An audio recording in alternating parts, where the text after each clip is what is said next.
our society has it's such a touchy topic because a lot of people get very upset and offended when you mention anything about white superiority, white privilege, anything like that.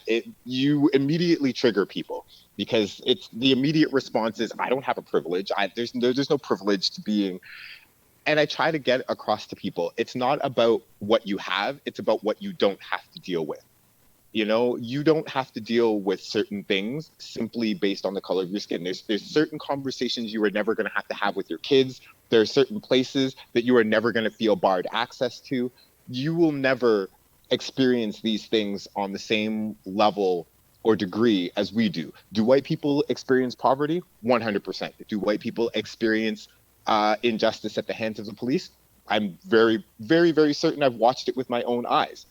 But do they experience it to the level of, say, Native people in Canada or Black people in America? Not even close. It's not even in the same ballpark. It's not even in the same region. We're not even playing in the same arena. It's not the same at all. And until people are able to understand that that goes hand in hand with white superiority, goes in hand with diminishing the feeling of, like you said, there's a lot of things that Black people and Native people will look at and say, I don't have access to that. That's not a life for me. That's not something that I'm able to be or aspire to. And it's hardwired into our society via movies. It's hardwired into our society via commercials, TV, via all kinds of advertising. Everything is made to glorify a certain type of person and dehumanize another. And it's always been that way. And it's sad to say that I don't feel like that's something that's going to change very easily. It's not something that's going to happen very easily.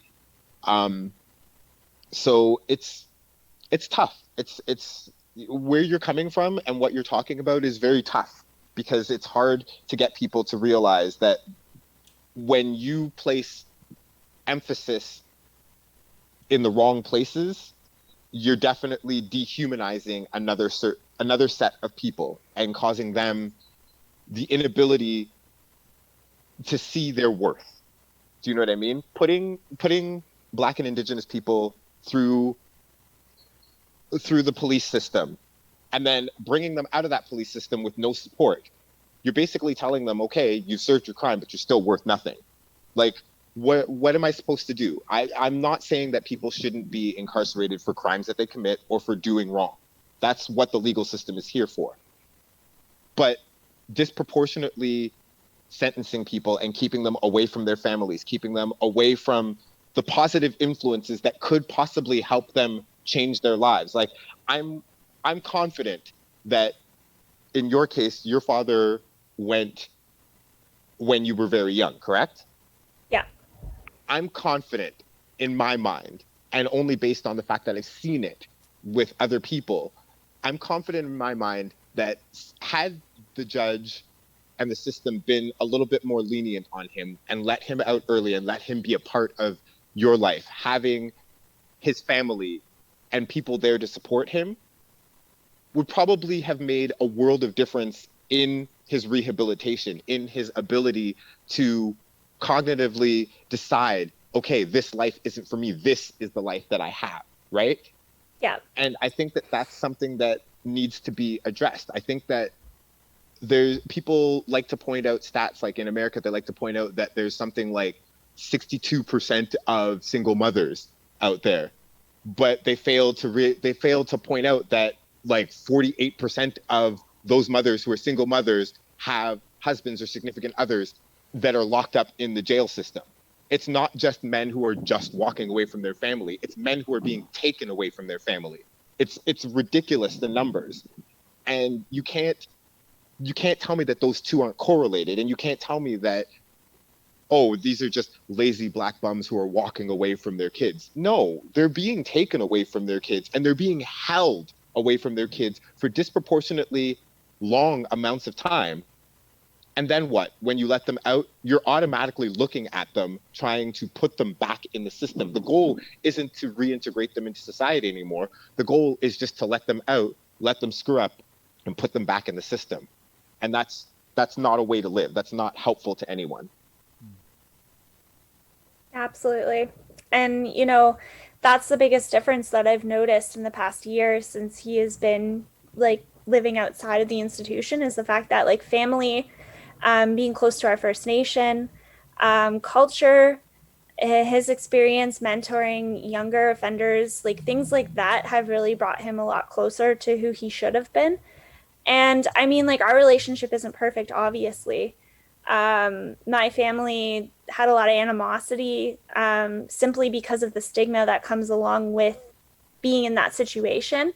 I mean, I was essentially raised not to really talk about where I was from, and it's just like, I feel I feel different when I am being proud of my indigeneity and walking around in public and wearing ceremonial stuff or like wearing indigenous jewelry or just like being unapologetically indigenous rather than like, when I'm not because like I mean I'm not visible. It's not like, people would automatically be like, "Oh, you're indigenous." Like I mean, it doesn't work that way. I often get perceived as white, right? So like I mean, and half of me is like my mom's family is Irish. I mean, like they're super white. They're from Newfoundland. They're really nice people.